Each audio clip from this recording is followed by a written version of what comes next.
हलछट की व्रत कथा। एक नगर में दो स्त्रियां रहती थीं। दोनों एक ही परिवार की थीं और रिश्ते में देवरानी जेठानी लगती थीं। देवरानी का नाम सलोनी था, जो बड़ी ही नेक सदाचारिणी और दयालु थी। जेठानी का नाम तारा था, वह स्वभाव से बड़ी ही दुष्ट थी। एक बार दोनों ने हलछट का व्रत किया। विधिवत पूजन इत्यादि के बाद शाम को दोनों भोजन के लिए थालियां परोसकर ठंडी होने के लिए रखकर बाहर जा बैठी।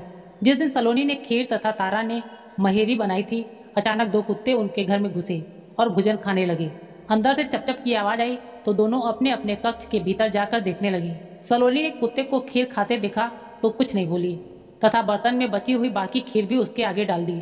लेकिन तारा थाली में मुंह मारते कुत्ते को देखते ही आग बबूला हो गई। उसने कमरे का द्वार बंद किया और फिर डंडा लेकर कुत्ते को इतना मारा कि उसकी कमर ही तोड़ डाली। कुत्ता अधमरा होकर जैसे तैसे जान बचाकर वहां से भागा। दोनों कुत्ते जब बाहर मिले तो एक दूसरे का हाल चाल पूछने लगे।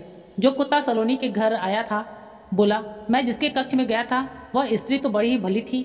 मुझे खीर खाते देखकर भी उसने कुछ नहीं कहा, बल्कि बर्तन में खीर खत्म हो जाने के बाद भी उसने उसमें और खीर डाल दी ताकि मैं भरपेट खा सकूं।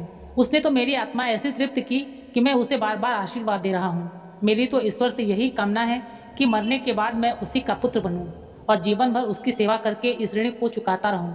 जिस प्रकार उसने मेरी आत्मा को तृप्त किया है, उसी प्रकार मैं उसकी आत्मा को तृप्त और प्रसन्न करता रहूं। अब तुम बताओ, तुम्हारे साथ क्या बीती? लगता है तुम्हारी तो वहाँ खूब पिटाई हुई है।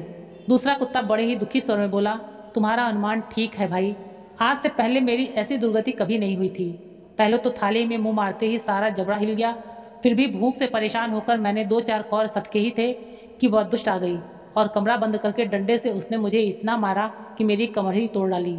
मैं तो ईश्वर से यही निवेदन करता हूँ कि अगले जन्म में मैं उसका पुत्र बनकर उससे बदला चुका हूँ। जैसे उसने मार मार कर मेरी कमर तोड़ी है, वैसे ही भीतरी मार्ग से मैं भी उसका हृदय और कमर तोड़ डालूं। कहते हैं कि बेजुबान की बद्दुआ बहुत बुरी होती है। इसे दैव योग ही कहा जाएगा कि दूसरा कुत्ता शीघ्र ही मर गया और मरकर उसने तारा के घर में ही पुत्र रूप में जन्म लिया। पुत्र रत्न पाकर तारा बहुत खुश हुई। पुत्र को लेकर उसने अपने मन में बड़े बड़े मंसूबे बांधे। मगर दूसरे दिन ही जब घर घर में हल षष्ठी का पूजन हो रहा था, वह लड़का मर गया। तारा की तो जैसे दुनिया ही उजड़ गई। वह दहाड़े मार मार कर रोने लगी, मगर किया क्या जा सकता था। जैसे तैसे उसने अपने सीने पर सब्र का पत्थर रख लिया। फिर तो हर वर्ष उसका लड़का होता और हल षष्ठी के दिन मर जाता। जब 3-4 बार ऐसा हुआ तो तारा को इस पर कुछ संदेह हुआ कि आखिर मेरा लड़का हल षष्ठी को ही क्यों मरता है। फिर एक रात सपने में उसे वही कुत्ता दिखाई दिया। उसने कहा, मैं ही बार बार तेरा पुत्र होकर मृत्यु को प्राप्त हो रहा हूँ। तूने मेरे साथ जो व्यवहार किया है, मैं उसी का बदला चुका रहा हूँ। तारा बहुत दुखी हुई और उसने अपने किए का प्रायश्चित करने का उपाय पूछा। तब उस कुत्ते ने बताया,